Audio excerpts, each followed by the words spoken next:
ଆଜିର video Surabhi 2024 senior ପିଲାମାନଙ୍କ ପାଇଁ ଭାଷଣ। ବରେଣ୍ୟ ବିଚାରକ ମଣ୍ଡଳୀ ଓ ମୋର ଛୋଟ ବଡ଼ ଭାଇ ଭଉଣୀମାନେ, ଆଜିର ଏହି ସୁଲଗ୍ନରେ ବକ୍ତବ୍ୟର ପ୍ରସଙ୍ଗ ହେଉଛି କେବଳ ବିଦ୍ୟାଳୟ ଶିକ୍ଷା ହିଁ ଲୋକକଳାକୁ ବଞ୍ଚେଇ ରଖିଛି।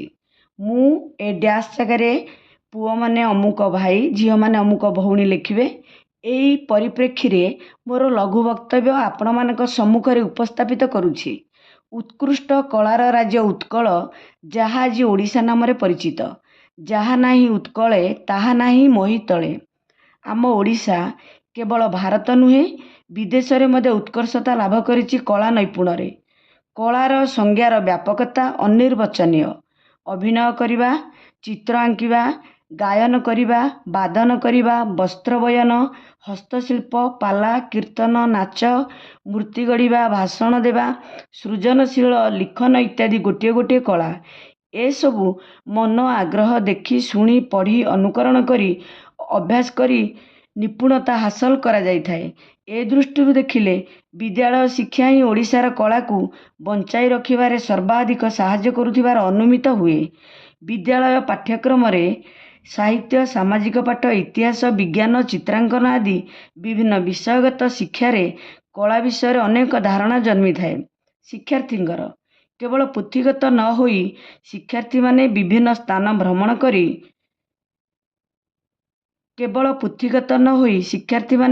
ସ୍ଥାନ ପରିଭ୍ରମଣ କରି କଳାରେ ଉତ୍କର୍ଷତା ଲାଭ କରିଥିବା ଲୋକମାନଙ୍କର କଳାକୃତି ଦେଖି ସେମାନଙ୍କ ସହ ଆଲୋଚନା କରି ନିଜର ଅଭିଜ୍ଞତାକୁ ନେଇ କଳା ଶିକ୍ଷା କରିଥାନ୍ତି।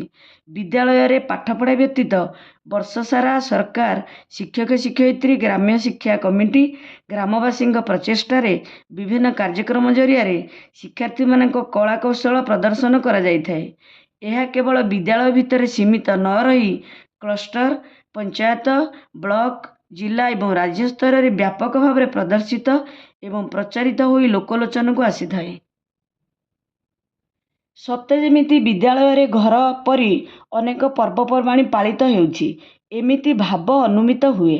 ବିଦ୍ୟାଳୟରେ ସୁରଭି କାର୍ଯ୍ୟକ୍ରମ ବୋଧହୁଏ ଅନନ୍ୟ, ଯାହା ଶିକ୍ଷାର୍ଥୀଙ୍କ ମଧ୍ୟରେ ଥିବା କଳା ଜ୍ଞାନକୁ ପ୍ରଦର୍ଶିତ କରାଇ ସେମାନଙ୍କ ମନରେ କଳା ପ୍ରତି ଅଧିକ ଆଗ୍ରହ ଜନ୍ମାଇବା ସଙ୍ଗେ ସଙ୍ଗେ କଳାକୁ ବଞ୍ଚାଇ ରଖିବାରେ ସାହାଯ୍ୟ କରିଥାଏ। ଆଧୁନିକ ଯୁଗରେ ବିଭିନ୍ନ ପର୍ବପର୍ବାଣି ପାଳନର ଗୁରୁତ୍ୱ ବହୁ ପରିମାଣରେ ହ୍ରାସ ଘଟିଛି। ଫଳରେ ଅନେକ କଳାର ବିଲୁପ୍ତିକୁ ଅସ୍ୱୀକାର କରାଯାଇ ନପାରେ। ବିଦ୍ୟାଳୟ ଶିକ୍ଷା ମାଧ୍ୟମରେ ସେଗୁଡ଼ିକୁ ପୁନର୍ଜୀବିତ କରିବାରେ ସରକାରଙ୍କ ଉଦ୍ୟମ ପ୍ରଶଂସନୀୟ। ଆମ ଓଡ଼ିଶାର କଳା ସଂସ୍କୃତି ଆମ ଜୀବନକୁ ସରସ, ସୁନ୍ଦର, ଶୃଙ୍ଖଳିତ, ସର୍ବୋପରି ଆନନ୍ଦମୟ କରିବାରେ ଯଥେଷ୍ଟ ସାହାଯ୍ୟ କରିଥାଏ। ଏଣୁ ପ୍ରାଥମିକ ସ୍ତରରୁ ସର୍ବୋତ୍କୃଷ୍ଟ ଉଦ୍ୟମ କରାଯାଇ ବିଦ୍ୟାଳୟ ଶିକ୍ଷା ମାଧ୍ୟମରେ ଆସନ୍ତୁ ଆମ ଉତ୍କୃଷ୍ଟ କଳାକୁ ବଞ୍ଚାଇ ରଖିବା। ଏହା ହିଁ ମୋର ବକ୍ତବ୍ୟର ଶେଷ କଥା। କଳାର ରାଇଜ ମୋଉତ୍କଳ ଭୂଇଁ, ବିଲୁପ୍ତ ହେବାକୁ ଦେବିନି ତା କଳା ମୁହିଁ। ଉତ୍କର୍ଷତା ତାର ବଜାୟ ରଖିବା, ହାତରେ ହାତକୁ ମିଳାଅ ଭଉଣୀ ଭାଇ। ଏତିକିରେ ସାଙ୍ଗ କରୁଛି ମୋର ଲଘୁ ବକ୍ତବ୍ୟ। ଜୟ କଳା।